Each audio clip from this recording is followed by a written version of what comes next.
Stop.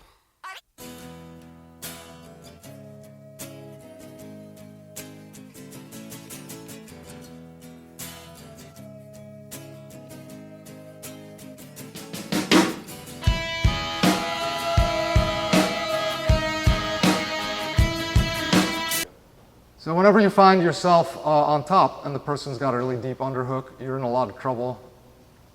This position is sometimes also called dogfight. The first thing I have to do is figure out how to get this person flat on their back again, especially if they're sitting up like this.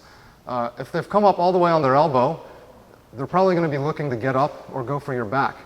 So the first thing I have to do is figure out how to stop this person from turning the corner and getting their head out. One of the ways you can do that is this arm in front of you. It's really the only thing you can deal with right now, is to grab that wrist and start pulling it or planting it on the mat and really making it heavy. So if he tries to scooch out to his back, go ahead and try. Like he's stuck. You see how even as he goes to his back, go ahead and go again, he's getting a little flatter. So when that happens, I'm going to use my chest and just smear him out. Let's come back a little bit. So if I can get the hand and I can get my chest in the way, I can just smear him out a little bit and then push, frame, dig my elbow underneath to get the underhook.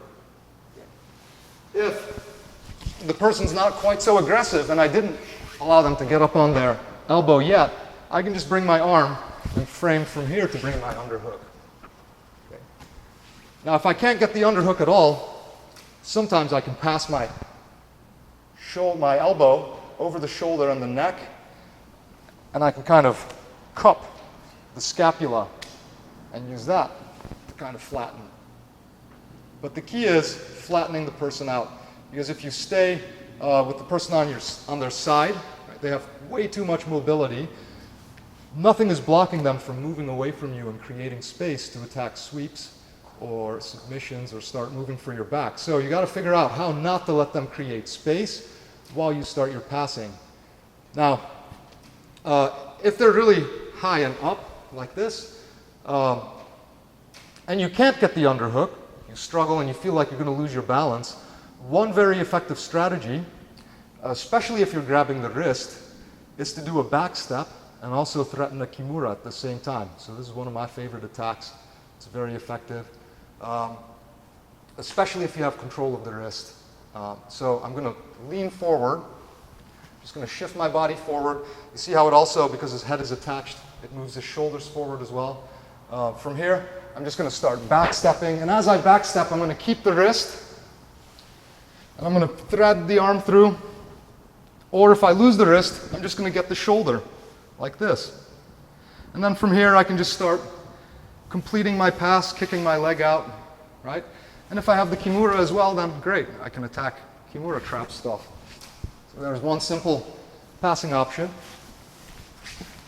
right? If I can't get the underhook, if I do find a way to get the underhook, I'm going to come back to the cross face, hug my hands together, and start getting really heavy. Now, if I can sit my hips down, that's great. From here, it's much easier to pass. I can come back for a knee slice pass, a knee cut pass. I can start working to open, right? Opening my hands, bringing my knee inside to pry and get my leg free. So those are two options from there. If I can get the underhook, I can also start passing my arm, right? To start attacking this arm somehow, trying to submit the person. Again, a kimura from here. If the arm gets passed, right, I can go for a strangle from here, right?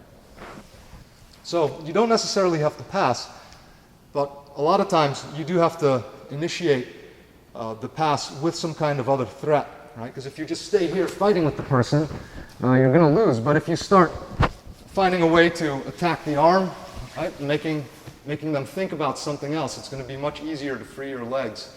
So depending on how the person is fighting and how the person is defending this position, if they have a really deep underhook, you might have to go for one passing approach. If you can frame on them and get your underhook back, you may have to go for a totally different passing approach. But at least you have some options, and you can let the person tell you how you need to pass their half guard.